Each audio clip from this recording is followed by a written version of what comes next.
ప్రాణం కాపాడతారని హాస్పిటల్ చేరిన ఓ చిన్నారి ఆరోగ్యం రోజురోజుకి విషమంగా మారుతోంది. నిరుపేదల పెద్ద దిక్కు గాంధీ దవాఖానాలో 40 రోజులుగా ఆ చిన్నారి దైన్యం అంతా ఇంతా కాదు. అనారోగ్యం వచ్చిన ఆమెకు సెలైన్ ఎక్కించారు వైద్యులు. ఆ సెలైనే ఆ బంగారు తల్లి ప్రాణాలతో చెలగాటమాడుతోంది. ఇది ప్రవళిక దుస్థితి.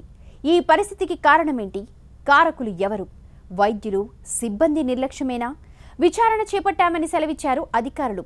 నివేదికలు సరే, బాధ్యులు ఎవరు? వారిపై చర్యలేంటి? మరి ఆ చిన్నారి పరిస్థితి ఏంటి?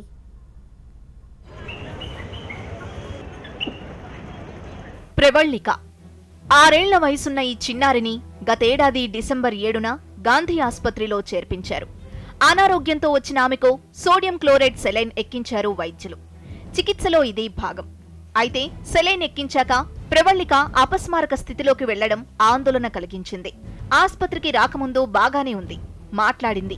ఇప్పుడు కనీసం కళ్ళు తెరిచి చూసే పరిస్థితిలో కూడా లేదు.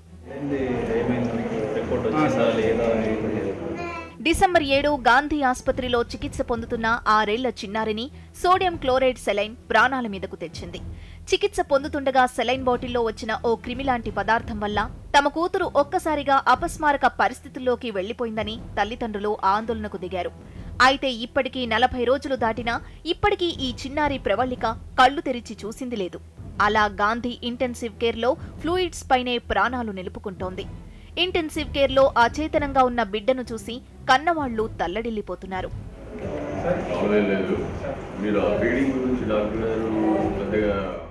ప్రవళికకు ఈ దుస్థితి ఎందుకొచ్చింది?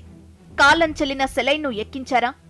ఆరా తీస్తే సెలైన్లో ఏదో గుర్తుపట్టలేని ద్రవ పదార్థం ఉన్నట్టు తేలింది. ఆ పదార్థమేంటి? కీటకమా? ఇలా అన్ని కోణాల్లో విచారణ చేపట్టారు. మరోవైపు రోజులు గడుస్తున్నాయి. 40 రోజులు దాటింది. ఇప్పటికీ ప్రవళిక ఆరోగ్యం కుదుటపడలేదు. కనీసం ఈ దుస్థితికి కారణమేంటో కూడా అధికారులు తేల్చలేదు. తమ బిడ్డ పరిస్థితి ఏంటని ఆందోళన వ్యక్తం చేస్తున్నారు తల్లిదండ్రులు. పాప ఎన్ని రోజులు గడుస్తున్నా, 43 రోజులు గడుస్తున్నా, ఈ రోజు వరకు మా పాప ఎట్లాంటి స్పందన లేదు. ఆమెలో తినడం లేదు. నోట్ల నుండి మంచిగా తినే పాపని ఈరోజు మేము ట్యూబ్ నుండి ఇస్తున్నాం సార్. ఈ రోజు వరకు ఎట్లాంటి రెస్పాన్స్ ఏ డాక్టర్లు కానీ ఎవ్వరు కానీ ఆదుకోనికి కానీ ముందుకు రావడం కానీ ఎక్కడ వరకు ఇప్పటి వరకు జరగలేదు సార్. ఇప్పటి వరకు ఉండాలి సార్. ఇంకా ఎప్పుడు డిశ్చార్జ్ చేస్తారని అడిగితే మీరు కేసీట్ పైన సంతకం పెట్టి వెళ్ళండి, మీ ఇష్టము అని అన్నారు సార్. మేము ఉన్న మా స్తోమత మొత్తం కోల్పోయాం సార్. ఎట్లాంటి పరిస్థితిలో ఉన్నామంటే ఇక మేము కనీసం తిననికి తిండి కూడా మాకు ఒక పూటలో లేనట్టుగా ఆ పరిస్థితికి దిగజారిపోయినాం సార్. ప్రవళిక ఆరోగ్యంపై వైద్యులు ఎలాంటి స్పష్టత ఇవ్వడం లేదు. ఈ స్థితిలో పాపను డిశ్చార్జ్ చేస్తామంటే ఎక్కడకు తీసుకెళ్లాలి? ఆమెను ఎలా కాపాడుకోవాలని వాపోయారు ప్రవళిక తండ్రి భిక్షపతి. 40 రోజులకు పైగా ఆసుపత్రిలోనే పడిగాపులు కాచిన తాము పూర్తిగా జీవనోపాధినే కోల్పోయామంటున్నారు. ఇప్పటి వరకు సెలైన్ నిర్లక్ష్యంపై అధికారులు సైతం ఏ విషయాన్ని చెప్పడం లేదన్నారాయన. 43 రోజులు గడిచిపోయినా కూడా డాక్టర్లు అంటున్నారు సార్, మాకు జీవన ఉపాధి అంతా కోల్పోయాం సార్, మాకు ఎవ్వరు లేరు సార్. ఇప్పుడు పాప పరిస్థితి అయితే అట్లనే ఉంది సార్, విషమంగానే ఉంది సార్ అంటున్నారు. ఇంకా రిపోర్ట్ వచ్చింది కానీ డ్రగ్ కంట్రోల్ దగ్గర ఉంది, మా దగ్గరికి వస్తే మేము చెప్తాం అని అంటున్నారు సార్. ఇప్పటి వరకు 43 రోజులు గడిచినా కూడా సార్ రిపోర్ట్ ఏమైంది అంటే సార్ కూడా ఒక మాట అంటున్నారు, ఇక్కడ ఉన్న వాళ్ళం అంతా మేము దయ్యాలము, ఇది అది అని మాట్లాడుతున్నారు సార్. ప్రవళిక ఆరోగ్యం ఇంత సీరియస్ గా ఉన్నా అధికారులు స్పందించకపోవడంపై వివిధ పక్షాల నాయకులు గాంధీ ఆసుపత్రి సూపరింటెండెంట్ ను కలిసి ఆరా తీస్తున్నారు. దీనిపై సమగ్ర విచారణ జరిపితే గాని వాస్తవాలు వెల్లడి కావంటున్నారు మాజీ ఎంపీ నాయక్. అమ్మాయికి ఏదైతే సెలైన్ బాటిల్, ఫంగస్ ఉన్నటువంటి సెలైన్ బాటిల్ ఏదైతే ఇచ్చినారో ఆ బాటిల్ సప్లై చేసినటువంటి జర్మన్ కంపెనీ మీద ఎలాంటి యాక్షన్ తీసుకున్నారు? ఒకవేళ దీంట్లో ఎందుకు జాప్యం జరుగుతుంది? నేను హెల్త్ సెక్రటరీతో కూడా కలిస్తే వారు అదే అంటున్నారు, ఆ బాటిల్ కనుక రాంగ్ అని తేలితే వాళ్ళ మీద మేము చర్య తీసుకుంటామని వారు చెప్పడం జరిగింది. అయితే నేనేమో ఇప్పుడు ఈ సందర్భంగా చెప్పడం ఏమంటే వెంటనే దీని మీద జ్యుడిషియల్ ఎంక్వైరీ చేసి ఇది నిజానిజాలను బయట పెట్టాలా.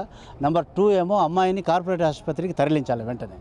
ప్రవళికకు మెరుగైన వైద్యం అందిస్తున్నామన్నారు గాంధీ సూపరింటెండెంట్ వెంకటేశ్వర్ రెడ్డి. పూర్తిగా కోలుకున్న తరువాతే ఆమెను డిశ్చార్జ్ చేస్తామన్నారు.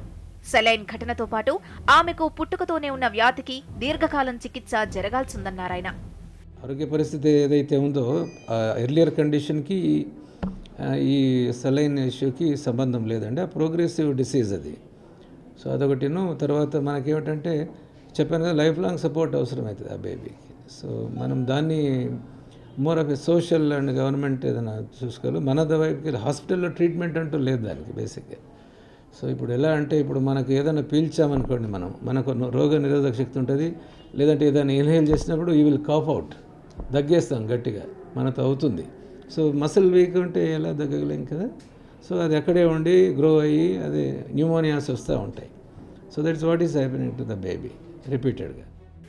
ప్రవళిక ఘటన తరువాత ఆ బ్యాచ్ సెలైన్ బాటిళ్ల వాడకాన్ని పూర్తిగా నిలిపివేశామంటున్నారు గాంధీ సూపరింటెండెంట్. మరోవైపు బాటిళ్ల శాంపిల్స్ ను డ్రగ్ కంట్రోల్ డిపార్ట్మెంట్ కు అప్పగించామని, రిపోర్ట్ ఇంకా రావాల్సిందంటున్నారు. దీంతో పాటు ఆస్పత్రిలో సిబ్బంది నిర్లక్ష్యం ఏదైనా ఉందా అనే దానిపై కూడా విచారణ చేశామని, అది పూర్తి కావచ్చిందంటున్నారు. అంటే అది ఓపెన్ చేసినప్పుడు చాలాసేపు బయట ఉంటే దాన్ని కల్చర్ చేస్తే లాభం లేదు మనకి. సో అది మెయిన్గా ఏంటంటే వాళ్ళు ఆ ప్రాసెసెస్ ఎలా ఉన్నాయని డ్రగ్ కంట్రోల్ అవి అన్ని శాంపిల్స్ తీసుకున్నారు. ఆ బాటిల్తో పాటు దాంతోపాటు ఒక బ్యాచ్ లాగా ఉంటాయి కదా, అన్నీ తీసుకున్నారు కదా, వాళ్ళు ఇవ్వాల్సి వస్తుంది రిపోర్ట్. కొన్ని రోజుల క్రితం సరోజిని కంటాస్పత్రిలో, ఇప్పుడు గాంధీలో ప్రవళిక ఘటనల నేపథ్యంలో సెలైన్ బాటిళ్ల వ్యవహారంపై పూర్తిస్థాయి దర్యాప్తు చేయాల్సిన అవసరం కనిపిస్తోంది. గాంధీ ఆసుపత్రిలో సెలైన్ ఘటన రోజురోజుకి జటిలంగా మారుతోంది. చికిత్స పొందుతున్న ప్రవళిక ఆరోగ్య పరిస్థితిపైన ఒకవైపు తల్లిదండ్రులు, మరోవైపు ప్రజాప్రతినిధులు కూడా తీవ్ర ఆందోళన వ్యక్తం చేస్తున్నారు.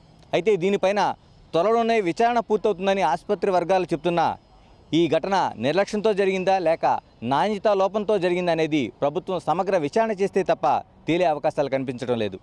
కెమెరా పర్సన్ రమేష్తో గణేష్, TV9 హైదరాబాద్.